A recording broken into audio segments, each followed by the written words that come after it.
जय हिंद। प्रभात पाठशाला अर्थात सुबह की ऑनलाइन पाठशाला में और मोस्ट वेलकम। हम सभी हिंदी ग्रामर का अध्ययन कर रहे थे, जिसमें हमने शब्द विचार का अध्ययन करना प्रारंभ किया था। उसके अंतर्गत हमने शब्दों का वर्गीकरण पढ़ा था, जिसमें हमने देखा था कि शब्दों को कुल चार आधार पे वर्गीकृत किया गया है। पहला उत्पत्ति के आधार पे, दूसरा अर्थ के आधार पे, तीसरा रचना के आधार पे, चौथा प्रयोग या रूपांतरण के आधार पे। हमने देखा था कि उत्पत्ति के आधार पे शब्दों को चार भागों में बांटा गया था: तत्सम, तद्भव, देशज तथा विदेशज। इसका जो भी हमें संपूर्ण अध्ययन करना था, इसके बारे में जो भी हमें जानना था, जो भी हमने अध्ययन किया था, ये हमने पहले हमने कर लिया था। अब हमें दूसरा शब्दों के वर्गीकरण का दूसरा आधार अर्थात अर्थ के आधार पे शब्दों का वर्गीकरण पढ़ना था। तो हमने शब्द विचार जहाँ पढ़ना प्रारंभ किया था, वहीं पर हमने देखा था कि जो शब्द होता है, सॉरी, शब्दों को अर्थ के आधार पर दो भागों में बांटा गया था।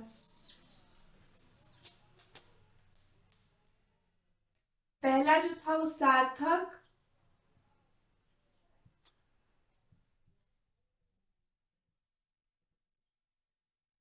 और दूसरा था निरर्थक। पहला सार्थक, दूसरा निरर्थक। अब हम इसके बारे में जानेंगे कि सार्थक शब्द किसे कहते हैं और निरर्थक शब्द किसे कहते हैं। इस शब्द से ही हमें हमें ये समझ में आ जा रहा है। सार्थक ये दो एक समासिक शब्द है, जो स धन अर्थ से बना है। यानी स धन अर्थ अर्थात सार्थक, अर्थक अर्थात सार्थक, और निर्धन अर्थक निरर्थक। इसमें स जो है वो उपसर्ग का काम कर रहा है, तो स ये बता रहा है कि उसके साथ है, और नी बता रहा है कि उसके बिना। अर्थात सार्थक शब्द वे शब्द होते हैं जिसका अर्थ होता है, जो किसी विशेष अर्थ को प्रकट करते हैं, वह सार्थक शब्द कहलाते हैं। और जिन शब्दों का कोई अर्थ नहीं होता, वह निरर्थक शब्द कहलाता है। इस तरह से हम इसका डिफिनेशन भी देख लेते हैं। सार्थक शब्द वे शब्द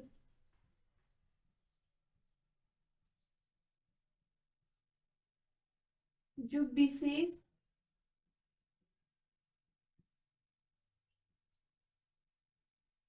अर्थ प्रकट करते हैं,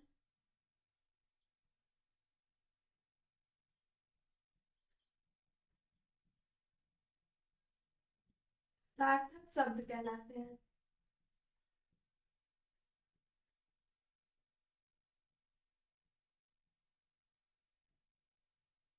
जैसे बहुत सारे एग्जाम्पल यहाँ जो भी हमें लिखा गया वो सार्थक शब्द लिखे हैं, क्योंकि इन सबका एक ये मिल इन सबको देखने से हमें लग रहा है कि यहाँ प्रकट लिखा हुआ, तो ये हमें इंगित कर रहा है कि हमें कुछ सामने दिख रहा है। इसका अर्थ ही हुआ प्रकट होना, अर्थात सामने कुछ दिखना। इस तरह से जो भी हम हिंदी भाषा में जिन शब्दों का उपयोग करते हैं और जो विशेष अपना अर्थ प्रकट करते हैं, वे सार्थक शब्द कहलाते हैं। एग्जाम्पल भी बहुत सारे हो सकते हैं, हमने देख भी लिया कि कौन एग्जाम्पल क्या होंगे। फिर यहाँ पे लिख लेते हैं, जैसे हो गया शिक्षा, ज्ञान, वस्त्र, अंग, भोजन इत्यादि। इन सबका अपना अपना विशेष अर्थ है, और ये सब एक सार्थक शब्द कहलाते हैं। अब हमें देखना है कि निरर्थक शब्द किसे कहते हैं। निरर्थक शब्द, इसका डिफिनेशन इस प्रकार हो जाएगा कि वे शब्द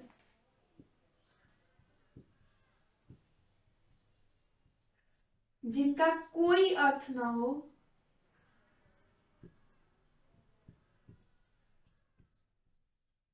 जिनका कोई अर्थ ना हो,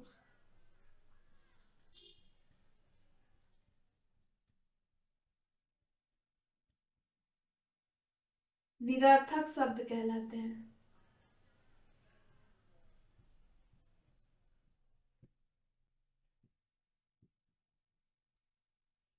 और ऐसे हम कोई भी ऐसे शब्द ले सकते हैं जिसका कोई अर्थ ही ना मिले। जैसे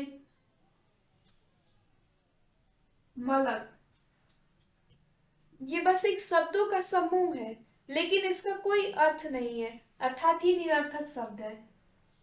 बस शब्द, ये भी एक निरर्थक शब्द है क्योंकि इसका कोई अर्थ नहीं। इत्यादि बहुत सारे शब्द हो सकते हैं जिसका कोई भी अर्थ ना निकले, वे निरर्थक शब्द कहलाते हैं। और ये तो दो पार्ट हो गए, लेकिन जो सार्थक शब्द होते हैं, सार्थक शब्दों के अंतर्गत और भी कई सारी चीजें शामिल होती हैं, जैसे विलोम शब्द,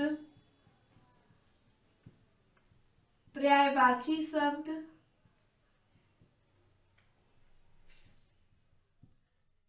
समानार्थी शब्द,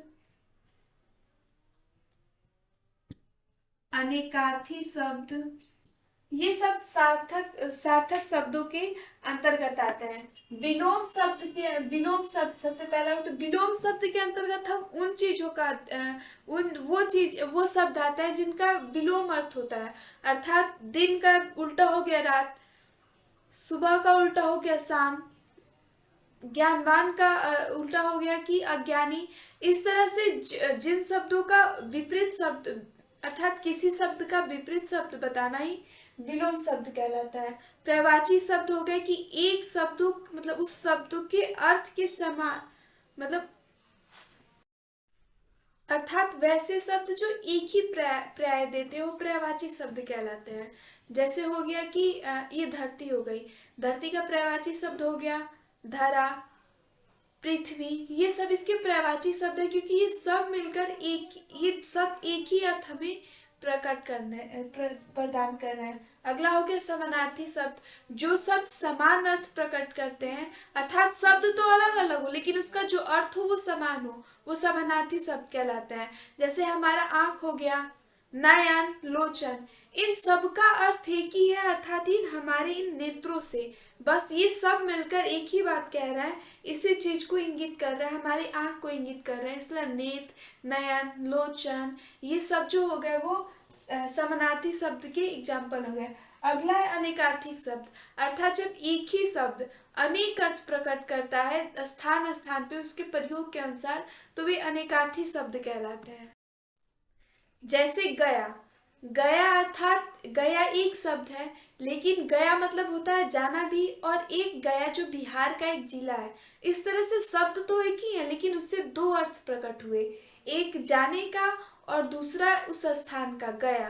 तो इस तरह से ये जो हो गया वो विलोम, पर्यायवाची, समानार्थी और अनेकार्थी, ये सब सार्थक शब्दों के भाग में आ जाते हैं, सार्थक शब्दों की शाखाएं हैं। इस तरह से अर्थों के आधार पर शब्द के दो भेद हुए, सार्थक और निरर्थक, जिसका हमने अध्ययन कर लिया। अब हम अगले पार्ट में पढ़ेंगे कि शब्दों के वर्गीकरण का अगला आधार, अर्थात रचना के आधार पे शब्दों का वर्गीकरण किन किन रूपों में किया गया है। डेट्स ऑल, जय हिंद।